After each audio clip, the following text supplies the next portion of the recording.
Hi hello నమస్తే అనంతమైన కథలకు స్వాగతం. ఈరోజు మన కథ చూసే దృష్టి. విష్ణు శర్మ అనే పండితుడు ఒక గురుకులాన్ని నడిపేవాడు. అతడు సకల శాస్త్ర పారంగతుడు. చుట్టుప్రక్కల ప్రాంతాలలో ఆయనకు మంచి పేరు ఉండేది. ఆ కారణంగా ఆయన దగ్గర అనేక మంది శిష్యులు ఉండేవారు. వారిలో దిలీపుడు అనే శిష్యుడు విష్ణు శర్మతో సన్నిహితంగా మెలిగేవాడు.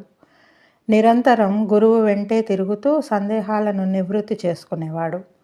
ఒకరోజు విష్ణు శర్మ తన దగ్గర ఉండే శిష్యులలో ముగ్గురిని పిలిచాడు. మొదటి శిష్యుడితో, నువ్వు ఈ రాజ్యమంతా తిరిగి నీకన్నా తెలివైన వ్యక్తిని ఒకరిని తీసుకొని రావాలి అని చెప్పాడు.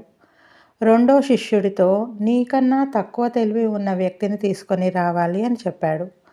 మూడో శిష్యునితో, నీకన్నా తెలివి ఎక్కువ ఉన్న ఒక వ్యక్తిని, నీకన్నా తెలివి తక్కువ ఉన్న ఒక వ్యక్తిని తీసుకొని రావాలి అని చెప్పాడు. గురువు ఆజ్ఞ మేరకు ఆ ముగ్గురు శిష్యులు వెంటనే బయలుదేరి వెళ్ళారు. కొంతకాలానికి ఆ ముగ్గురు తిరిగి వచ్చారు. శిష్యులు ముగ్గురు మాత్రమే తిరిగి రావడం చూసిన దిలీపుడు గురువు దగ్గరికి వెళ్ళి, గురువర్యా, ఆ ముగ్గురే తిరిగి వచ్చారు.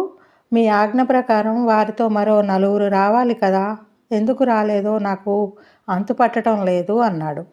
అప్పుడు గురువు, అందుకు కారణాన్ని వారి నోటి వెంటే విందువు గాని పద అని ముగ్గురు శిష్యుల దగ్గరికి వచ్చాడు. మొదటి శిష్యుడు, ఈ రాజ్యంలో అందరూ నాకన్నా తక్కువ తెలివి ఉన్నవారే కనిపించారు, అందుకే నేనొక్కడనే వచ్చేసానని చెప్పాడు. రెండో శిష్యుడు, అందరూ నాకన్నా తెలివైన వారే ఎదురుపడ్డారు, నాకన్నా తక్కువ తెలివి ఉన్నవారు ఒక్కరు కూడా దొరకలేదు అని చెప్పాడు. మూడో శిష్యుడు, అందరూ నాతో సమానమైన తెలివితేటలనే కలిగి ఉన్నారు, అందుకే మీరు చెప్పిన ఇద్దరిని తీసుకురాలేకపోయానని చెప్పాడు. వారి సమాధానాలు విన్న దిలీపుడు ఆశ్చర్యంతో, గురువర్య, వీరు ముగ్గురు వెళ్ళింది ఒక రాజ్యానికే కదా, కానీ ముగ్గురు 3 రకాలుగా మాట్లాడుతున్నారు, కారణం వివరించండి అని గురువుని కోరాడు.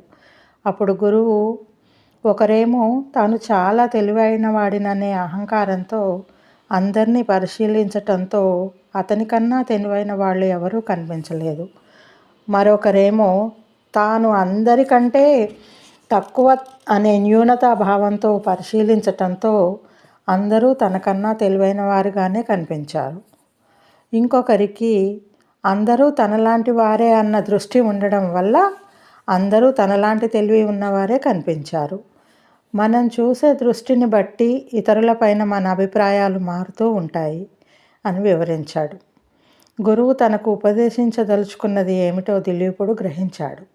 అప్పటి నుండి దిలీపుడు ఆత్మన్యూనతను కానీ అహంకారాన్ని కానీ దరిచేరనీయకుండా ఆత్మవిశ్వాసంతో జీవించాడు. ఇది కథ.